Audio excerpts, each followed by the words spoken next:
नमस्कार श्रोते हो. दीपक रेगे कथाकथन चॅनलवर तुम्हा सगळ्यांचं मनापासून स्वागत.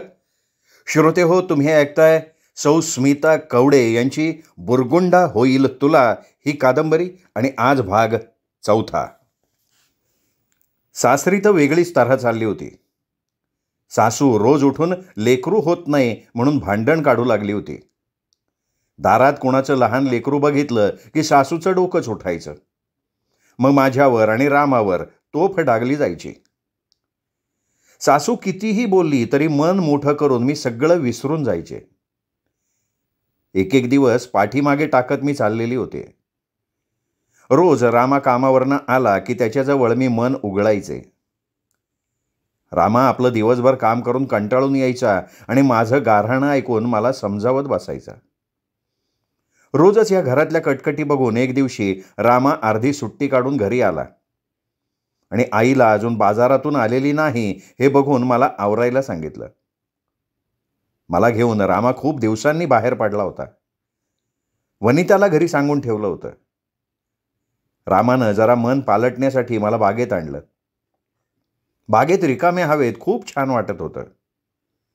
आज खूप दिवसानं असं मोकाट वाऱ्यावर रामाच्या हातात हात देऊन फिरताना मी सुखावले होते. मी झोक्यावर बसल्यावर रामा मला झोका देत होता. तसतसा झोका मी आनंदानं चढवत होते. अनवाणी पायानं वाळूवर त्या लुसलुसत्या गवतावर चालताना मनाला खूप आनंद होत होता. 2-3 तास त्या बागेतल्या नयनरम्य वातावरणात इतके दिवस झालेल्या मनाच्या वेदना मी विसरून गेले होते. घरी गेल्यावर ताटात काय वाढून ठेवलंय याचीही तमा जीवाला वाटत नव्हती.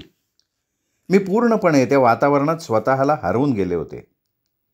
रामालाही माझ्या चेहऱ्यावरचा आनंद बघून खूप बरं वाटलं.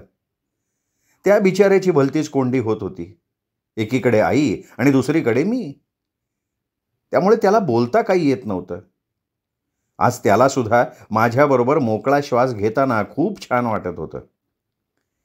एवढे सुंदर क्षण आज पहिल्यांदा माझ्या आयुष्यात आल्यानं त्या बागेतनं घरी जायचं माझं मनच होत नव्हतं. हे क्षण कधी संपू नयेत असंच रामाच्या हातात हात घेऊन आनंदानं जगावं असं वाटत होतं. थोड्याच वेळात अंधार दाटणार होता तेव्हा रामानं माझ्या हाताला धरून तिथल्या भेळेच्या गाड्यावर मला भेळ पाणीपुरी स्वतःच्या हातानं भरवली. रामा म्हणाला, उषा, आई घरी यायच्या अगोदर आपण घरी जाऊ, चल. तो असं म्हटल्यावर मी खडबडून जागी झाले. दोघेही वनितासाठी भेळेचं पार्सल घेऊन घरी निघालो. आम्ही घरी पोचतोय त्याच्या अगोदर सासूबाई घरी हजर झाल्या होत्या. आम्हाला बाहेरून येतानाच बघून सासूचा पारा चढला. सासू म्हणाली, अरे मी मरती आणि तुम्ही करा माझ्या पाठीमागं असले धंदे चाललेत होय ग. काय गळे टवळे, चांगली मजा चालली की तुझी. स्वतः नवऱ्याबरोबर मिरवती आणि माझ्या पोरीला काम करायला घरी बसवलं वय. असं म्हणून त्या वेळणी धरून मला मारत होत्या. सासूनी त्या दिवशी मला आणि रामाला घराच्या बाहेरच काढलं होतं. दोघांनी कुडकुडत बसून अशी रात्र काढली. कितीतरी वेळा दार ठोठवलं तरी सासूनं दरवाजा उघडला नाही. सकाळी कसंबसं रामानं सासूच्या हातापाया पडून मला घरात घेतलं. त्या दिवसापासनं सासू खूप विचित्र वागत होती. सासू अगोदर घरात 4 पुड्यात माल आणायची, तोही बंद झाला. सासू बाजारातून येतानाच पुडीत डाळ तांदूळ घेऊन यायची आणि त्या चौघांपुरतं शिजवून खायची. मला उपाशी मरताना बघून सासूला काहीच वाटत नव्हतं. रामाच्या घशाखाली घास उतरत नव्हता, पण आईनं डोळे वटारले की रामा खाली मान घालून जेवायचा. रामा आईचं लक्ष नसलं ना की स्वतःच्या ताटातली भाकरी डाव्या हातानं लपवून ठेवायचा आणि मला रात्री सगळे झोपल्यावर चटणी भाकरी खाऊ घालायचा. कधीकधी दुकानातून येताना भेळ घेऊन यायचा. रात्री तेच खाऊन पाणी पिऊन मी झोपायचे. एक तर पोटात काही नाही आणि वरून सासूचा मार. हे असं सहन करून मी बेहाल झाले होते. न खाल्ल्यामुळे हळूहळू माझी तब्येत खालावत चालली होती. तरीही समोर बसून मर काम करून घ्यायची सासू माझ्याकडनं. रोज उठून एकच तुणतुणं सकाळपासून लागलेलं असायचं. माझा एकुलता एक पोरगा आणि असलं ध्यान पडलंय त्याच्या पात्रात. जेव्हा बघावं तेव्हा तोंडा वाट्या पाडून बसती. एक पोटाला लेकरू होत नाही आणि घरात बसून आई तर खायला आली माझ्या नशिबालाही. दुसऱ्यांच्या सुना बघा कशा पाठापाठा घरातली बाहेरची कामं करतात, आणि ही एक आहे साधारण कदा त्या हातरुणावर खितपत पडलेली असती. त्यांचं हे बोलणं ऐकून माझे कान पकून गेले होते. एक दिवशी खालच्या आळीतल्या चंदा मावशीच्या सुनेचा ओटी भरण्याचा कार्यक्रम होता. त्याचं निमंत्रण द्यायला चंदा मावशी त्या घरी आल्या आणि म्हणाल्या, अव शेवंताबाई, उद्या आमच्या सुनेचं ओटी भरण आहे, तेव्हा न विसरता कार्यक्रमाला या, आणि सगळेजण उद्या दुपारी जेवायला पण या. आणि हां, सांगायचं विसरून गेले बरं का, तुमच्या सुनेला म्हणजे उश्याला आणू नका कार्यक्रमाला. वांजबाईची सावली भी नकोय माझ्या सुनेव पडायला. अहो खूप दिवसात ना आमच्या घरात पाळणा हलतोय, तवा जरा आलं का लक्षात तुमच्या शेवंताबाई? मी आतल्या घरात कपडे आवरत असताना हे शब्द माझ्या कानावर पडताच वांझ या एका शब्दानं माझं मातृत्व त्यावेळेला मरून गेलं होतं. मी बाई असल्याची मला लाज वाटायला लागली. मी कपडे बाजूला सारून तिथेच रडत बसले होते. चंदा मावशीच्या वक्तव्यानं सासूबाईंचा पारा जाम वाढलेला होता. आत येऊन सासूबाईंनी मला दरा बाहेर ओढलं आणि ढकलून देत म्हणाल्या, ऐकलं ना आपल्या कानाने? गल्लीतल्या चार चौघी मला तुझ्यामुळं उन्ह दुन्ह बोलतायत. मला आता घराच्या बाहेर पडायची, कोणाच्या कार्यक्रमाला जायची बी लाज वाटती. असं म्हणून त्या मला खूप मारायला लागल्या.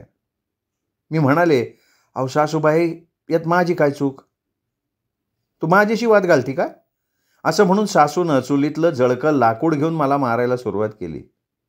मी जीवाच्या आकांतानं मला मारू नका म्हणून ओरडत होते, पण घराच्या भिंतीसारखी माणसं रोज तेच मरण बघून बोथट झाली होती.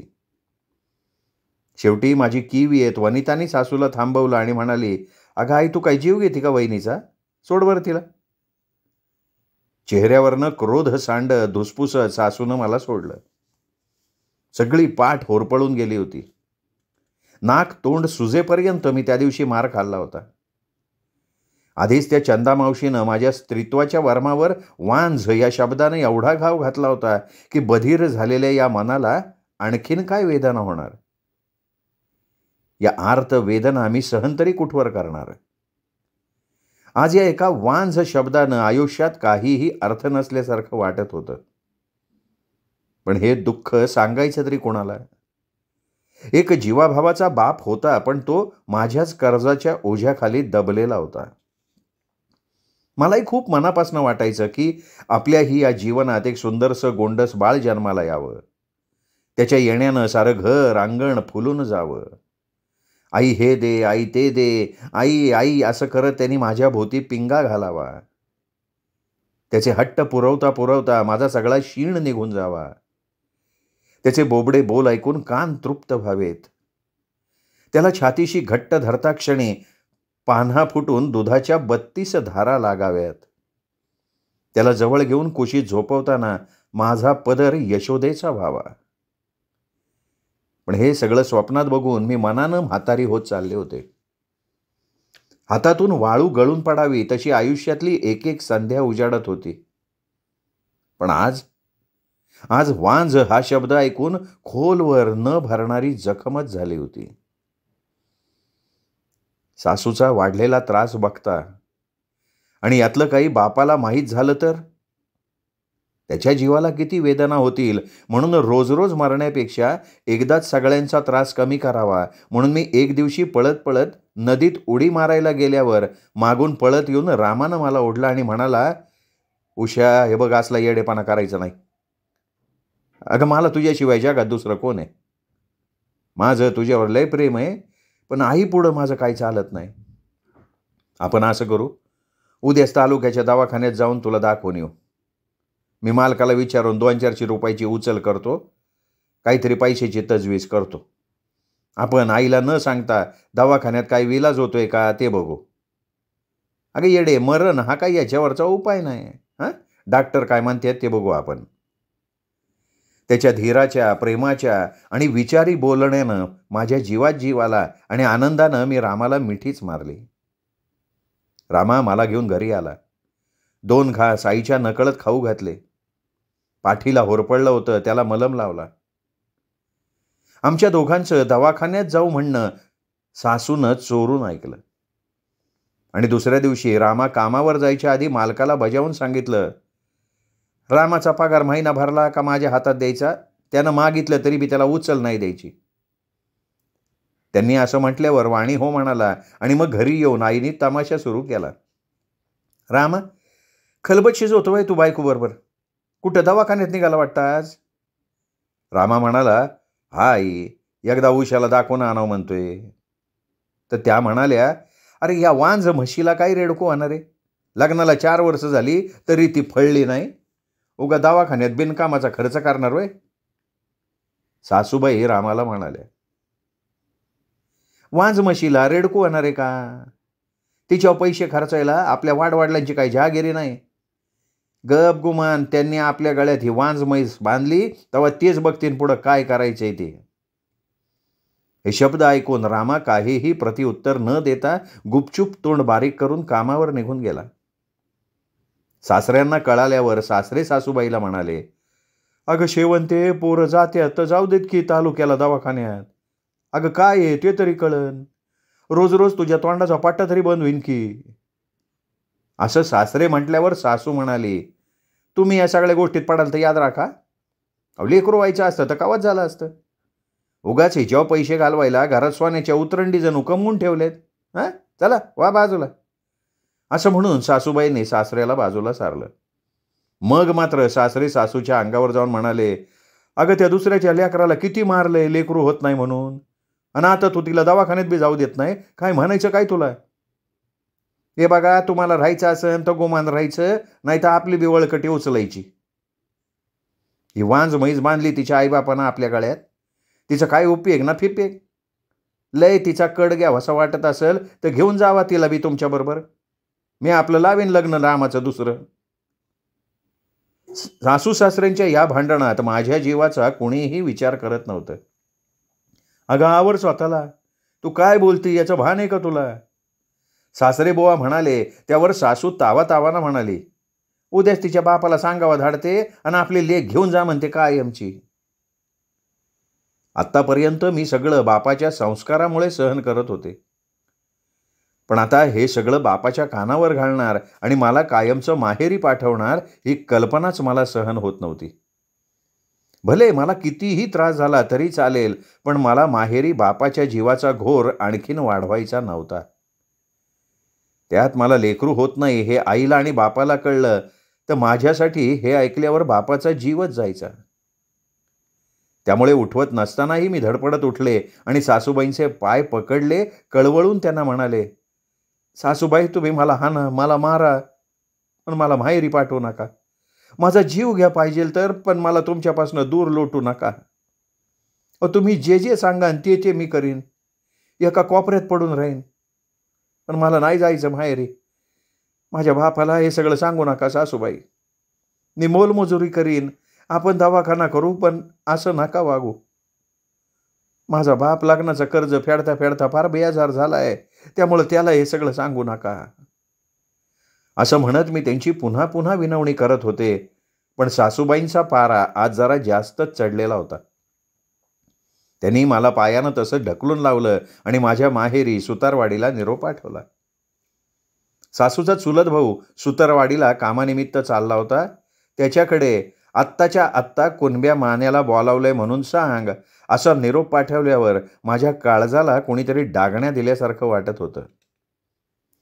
एक वेळ मी वांज म्हैस म्हणून दारात पडून आयुष्यभर राहायला तयार होते, पण माझ्यामुळे बापाला अजून त्रास द्यायचा नव्हता मला. पण जे नको होतं तेच होत होतं. बापाला निरोप मिळाल्यावर बापाची रात्रभर तगमग होत होती. कशासाठी उशीच्या सासूने एवढा सांगावा धाडला असेल, काय झालं असेल एवढं तडकाफडकी मला बोलवलंय. बाप तिकडं विचार करून करून हैराण झाला होता आणि मी इकडे विचार करून करून थकून गेले होते. ती रात्र वैऱ्याची होती. ह्या रात्रीच्या उजाडण्यावर माझ्या आयुष्याची कसोटी लागणार होती. वाटायचं ह्या रात्रीतनं काहीतरी चमत्कार व्हावा आणि सासूबाईंनी मला पोटाशी धरावं, त्यांनी मला जवळ घेऊन समजावून सांगावं, असू दे उषा, बघू आपण दवाखान्यात जाऊन, आणि नाही झालं तर आपण एखादं बाळ दत्तक घेऊ. रामानं तरी सासूला समजावून सांगावं. मी हळूच रात्री रामाला म्हणाले, मला नाही जायचं हो माहेरी. मी तुमच्या पाया पडते. तुम्हाला वाटलं ना दुसरं लग्न करायचं तर करा, पण मला इथं राहू द्या. माझ्याकडे बघून रामाचे डोळे पाणावले होते, पण सासूपुढे त्याचे हात बांधलेले होते. लोकांची सकाळ चांगल्या गोष्टीसाठी होते, पण माझी सकाळ माझा काय निर्णय लावणार आहे या काळजीनं माझा जीव तुटत होता. रडून रडून जीव बेजार झाला होता. मला मनातनं वाटायचं कुठून तरी साप यावा, मला चावावा. घराचं छप्पर तरी अंगावर कोसळावं, नाहीतर विष पिऊन आपलं आयुष्य संपवावं. असे एक ना अनेक विचार रात्रभर मनात येत होते. उद्या हेही घर आपल्यासाठी परकं होणार का काय, या विचारानं रात्रभर बांध फुटल्यासारखे अश्रू वाहत होते. अश्रूंची धार आटता आटत नव्हती. आसवांनी उशी पार माखून गेली होती. त्या घराला, त्या भिंतींना मी मनात साठवून घेत होते. त्या भिंतींना स्पर्श करून त्यांच्याशी मनातलं दुःख सांगण्याचा प्रयत्न करत होते. कुणीही माझ्याबरोबर नसलं तरी माझे अश्रू माझी सोबत करत होते. अगदी जन्माला आल्यापासून ते अश्रू माझ्याबरोबरच होते. त्यामुळे त्यांना पुसण्याचं धाडसही माझ्याकडनं कधीच झालं नव्हतं. त्या आसवांना कवटाळून घेण्याची मला जणू सवयच लागलेली होती. रामा फक्त माझ्यावर कोरडं प्रेम करतोय असं मला वाटत होतं. माझ्या बाजूनं बोलण्याची त्याला कधी हिंमतच झाली नव्हती. रामा माझ्यासोबत असूनही त्याची साथ मला मिळालीच नव्हती. अशा या दुःखानं बरबटलेल्या मध्यरात्री मी एकटीच आसवं गाळत होते. चांदरातीला दुजोरा देत सूर्य पक्ष्यांच्या किलबिलीसह जगाला उठवायला येत होता. माजलेली वासरं गाईला ढुसण्या देत होती. फळलेलं बीज त्या काळ्या आईला भेदरून आकाशाचा हात धरू पाहत होतं. पिंगळ्याची अंधुकशी गाणी कानावर पडत होती. अशी मंजूळ सकाळ दाराशी ठकठकत होती, पण माझ्या मनाची धांदल अजूनही थांबलेली नव्हती. अजून पुढे काय होणार आहे हे देवालाच माहिती, म्हणून मी उठवत नसतानाही कसेबसे उठले. बापाला सांगावा मिळाला तसा बाप रात्रभर काळजीतच होता. सूर्याबरोबर भल्या पहाटे उठून त्यांनी 4 चपात्या चिरगुटात बांधून लगबगीनं माझं घर जवळ केलं. दारात बापाला सकाळी सकाळी बघूनच माझं काळीजच धस्स झालं. माझं सुजलेलं तोंड पदरानं झाकत बापाला पाणी दिलं. बापाला खूप दिवसानं बघून डोळे भरून आले होते. पाणी देऊन बापाला रडक्या आवाजात बसा म्हणाले. घोंगडं अंथरलं आणि चुलीवर चहाचं आधण ठेवलं. तोपर्यंत सासूबाई मिसरीचा तोबरा भरत बाहेर आल्या आणि समोरून वाहणाऱ्या नालीत पिच्च दिशी मिसरीची पिचकारी मारत चुलीत पाणी ओतून म्हणाल्या, ओ कुणाबा, तुमची लेक घेऊन जावा घरी. वांज गाय दारात बांधताना लाज वाटली नाही बाई तुम्हाला? आज लग्नाला 3-4 वर्ष होत आले तरी बी पाळणा खेळत नाही घरात. काय करायचं काय असल्या वांझुटेला? हे शब्द बापाच्या कानात घुमायला लागले. बापाला गरगरून चक्कर आली. दरदरून घाम फुटला. हे काय मी नवीन ऐकतोय बा विठ्ठला, असं म्हणत ते भिंताडाला टेकून बसले. मळक्या धोत्रानं घाम टिपत स्वतःला सावरत बाप म्हणाला, विहीन बाई, हे काय अभद्र बोलताय? माझी उषा तशी नाही हो. पाहिजे तर आपण तिला दवाखान्यात नेऊ, पण तिला घरी न्यायचं सांगू नका. काही चुकलं असेल तर मी तुमची माफी मागतो, पण तिच्या चुका पोटात घाला. आज नाही तर उद्या वैन केले करू. हे बघा, मी तिच्या दवाखान्याचा खर्च करतो. मी जीवाचं रान करील, पर तिला हिथं राहू दे. असं म्हणत बाप सासूबाईंचे पाय धरत असताना सासूनं बापाला पायाने झटका दिला आणि म्हणाले, उशे, काय चहा बिया ठेवायचा नाही? झाली एवढी नाटकं लय झाली. पटकन आपलं गाबाळं गोंडाळायचं, चालू लागायचं. तुझ्यामुळे 4 माणसात उठणं बसणं सुद्धा मुश्किल झालंय आमचं. चल चालती हो घरातनं. असं म्हणून त्यांनी मला चुलीपासनं ओढत बापाच्या पायाजवळ खाली पाडलं. मीही हात जोडून सासूला विनंती करत होते, पण त्याचा काहीच उपयोग झाला नाही. माझ्या बापाची तळमळ बघून रामानंही सासूला हात जोडले. आई, अगं एकदा दवाखान्यात जाऊन तरी बघू की. एवढा टोकाचा निर्णय घेऊ नको. रामा असं म्हटल्यावर सासू म्हणाली, रामा तू कामाव चालतो. सासूबाई असं म्हटल्यावर रामाचा नाईलाज झाला. तो निमूटपणे कामावर निघून गेला. कितीही विनवण्या केल्या तरीही सासूबाई ठाम मतावर होत्या. बापानं कठोर होऊन मनाची तयारी केली. आता उशीला इथून घेऊन जाणं योग्य ठरेल म्हणून बापानंच माझी समजूत काढली आणि म्हणाला, उशे तू चल 4 दिवस माहेराला. तसं पण खूप दिवस झाले तो आलेच नाही. आपण तिकडं दवाखाना करू आणि लगेच तुला 5व्या दिवशी आणून सोडतो बघ. आत्ता जरा सासूबाईला राग आलाय. परिस्थिती ठीक झाली ना का होईन नीट सगळं. आणि पोरी काळजी करू नको तू. हां चल चल लेकरा, आण तुझी पिशवी भरून. बापानं 4 दिवस चल मग तुला आणून सोडतो म्हटल्यावर त्या 2 शब्दांवर मी पूर्ण विश्वास टाकला आणि आज जाऊन फाटक्या 4 लुगड्याचं बोचकं काखेत घेऊन सासूच्या पाया पडले तर सासूनं मला ढकलून देऊन माझ्याकडे पाठ फिरवली. वनिता गळ्यात पडून पडून रडत होती. म्हणत होती, अगं वहिनी जाऊ नको दादाला सोडून. पण सगळ्या गोष्टींपुढे माझा नाईलाज झाला होता. बापानं हाताला धरून मला उठवलं आणि ओढत बाहेर आणलं. बाप हाताला धरून ओढत होता आणि मी परत परत मागे फिरून फिरून त्या फाटक्या संसाराला बघत तसंच चालले होते. बापाबरोबर फक्त माझं शरीर पुढे पुढे जात होतं, पण माझा आत्मा रामाच्या संसारात गुंतला होता. मंदिराच्या गाभाऱ्यातनं देवाला दूर करावं तसं मी माझ्या मनमंदिरातनं रामाला पूजलं होतं आणि आज तोच कायमचा माझ्यापासून दूर होणार होता. मग त्या रिकाम्या मंदिराला विचारणार कोण? गाय जशी मालकाच्या दावणीला असल्यावर सुरक्षित असते तसंच बाईचं पण असतं. ती आपल्या संसारातच शोभून दिसते. पण आज माझी परिस्थिती खूप वाईट झाली होती. इच्छा असूनही त्या घरापासून मला वेगळं केलं जात होतं. एवढ्या यातना त्या घरात असूनही मी तिथे नांदतीये याचं समाधान बापाला होतं. मग आज त्या बापाच्या काळजाला किती भेगा पडल्या असतील. काळजीनं माझी पावलं माहेरच्या वाटेवर असूनही जड झालेली होती. सगळ्या आठवणी डोळ्यात साठवून मी डोळे मिटून घेतले आणि जे काही होईल त्याच्यासाठी दीर्घ श्वास सोडत मी तिथनं निघाले. बापाबरोबर मी काळजावर दगड ठेवत माहेरी सुतारवाडीला आले. आमच्या आळीत पाय ठेवल्या ठेवल्या माझ्या सगळ्या मैत्रिणी गळ्यात येऊन पडल्या. बायडी, रमी, मोनी, चमी सगळ्यांचा घोळका माझ्या भोवती जमा झाला होता. 4 आयाबायांनी माझी विचारपूस केली. आज खूप दिवसातून माहेरी आल्यामुळे सगळ्यांच्या प्रेमाचा वर्षाव माझ्यावर होत होता. पण सासरी झालेल्या एवढ्या जखमा, त्यावर हा प्रेमाचा वर्षाव म्हणजे त्या जखमांवर मीठ पेरल्यासारखं होत होतं. मी वरवरच्या मनानं हसत हसत सगळ्यांना उत्तरं दिली होती, पण मनात काही वेगळंच शिजत होतं. आता आली आहे तर खरी माहेरी, पण घरी गेल्यावर नीला ताई ताई काय आणलं म्हणून पिशवीला येऊन झटू लागेल.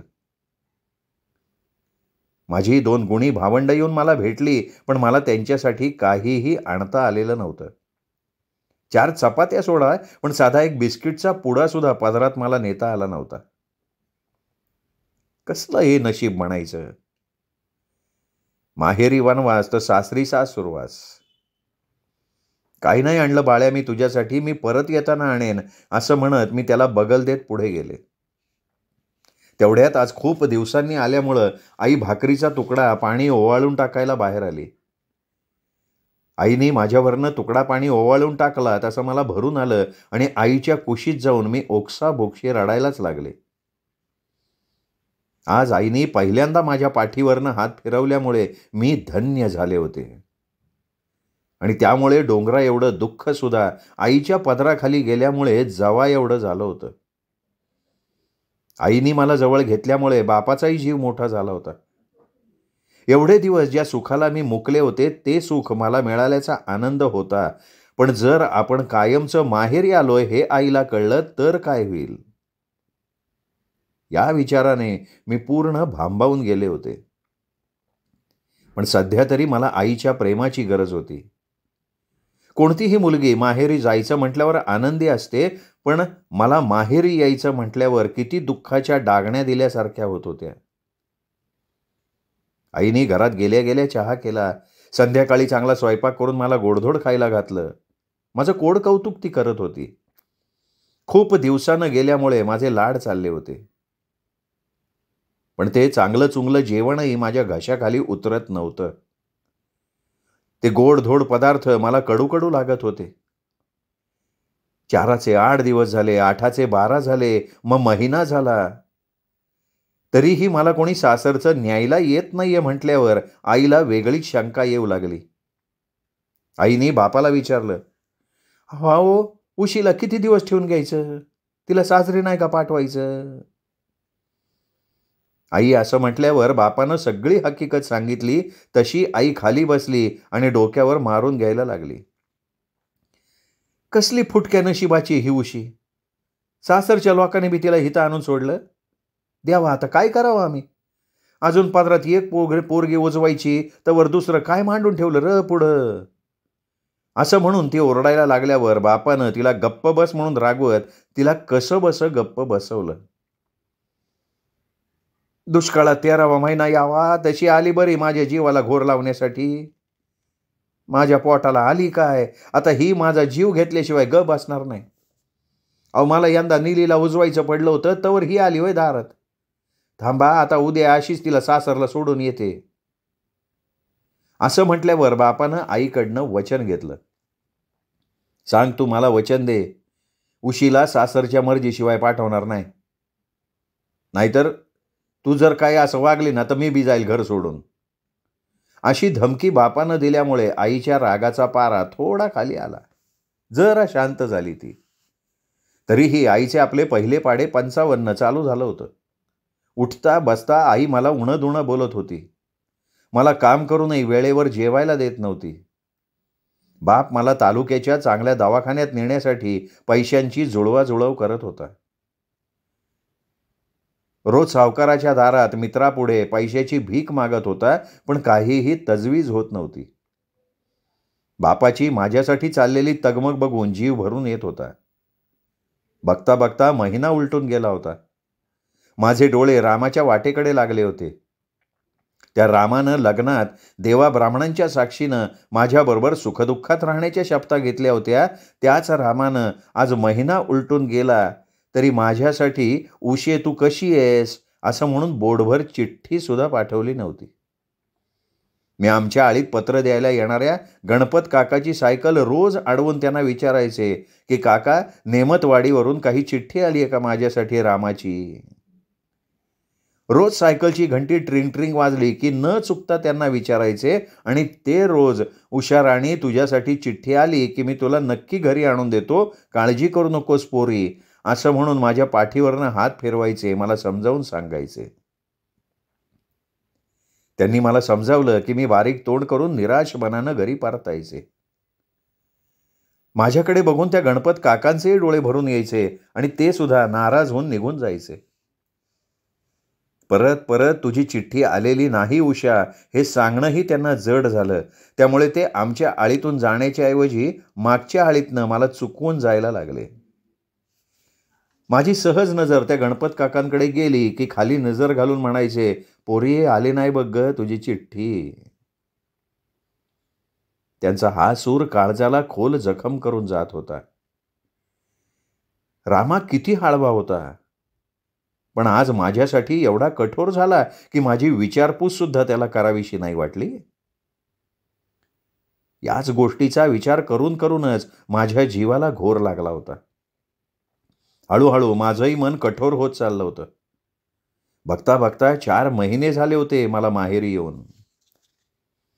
आळीतल्या आयाबायांना मैत्रिणींना एकमेकींकडनं कळत होतं की मला लेकरू होत नाहीये म्हणून नवऱ्याने मला टाकून दिली आहे. ज्या मैत्रिणी मी माहेरी आल्यावर माझ्या गळ्यात येऊन पडत होत्या, ज्या आयाबाया माझी विचारपूस करत होत्या, त्याच मैत्रिणी शेजारच्या आयाबाया मला बघून नाक डोळे मोडून बगल देऊन जात होत्या. मला बघून एकमेकी आपापसात कुजबुजत होत्या. ज्या आळीत मी लहानाची मोठी झाले होते त्यांच्यासाठी तर मी आज अपशकुनी झाले होते. मला पाहिलं की मैत्रिणी दार लावून घ्यायच्या आणि म्हणायच्या, "बाई, सकाळ सकाळ वांजुटीचं तोंड बघितलं." मला बघून लेकरांना दडवून घ्यायच्या पदराखाली. देवा, कुठल्या जन्मीचं पाप माझ्या माथी मारलंय म्हणून ही वेळ माझ्यावर आली आहे, असा विचार मनात दाटून तोंडाला पदर लावून पळत पळत घरात येऊन मी रडत बसायचे. कधी कधी तर घरातली कामं आवरून स्वतःला घरात कोंडून घ्यायचे. कुणालाही मी तोंड दाखवत नसायची. सगळ्यांची बोलणी ऐकून ऐकून काळजाला एवढी भोकं पडली होती की माझं काळीज म्हणजे मासे पकडायचं बापासारखं फाटलेलं जाळं तयार झालं होतं. श्रोते हो, हा होता भाग 4. भाग 5. उद्या. तोपर्यंत नमस्कार मित्र.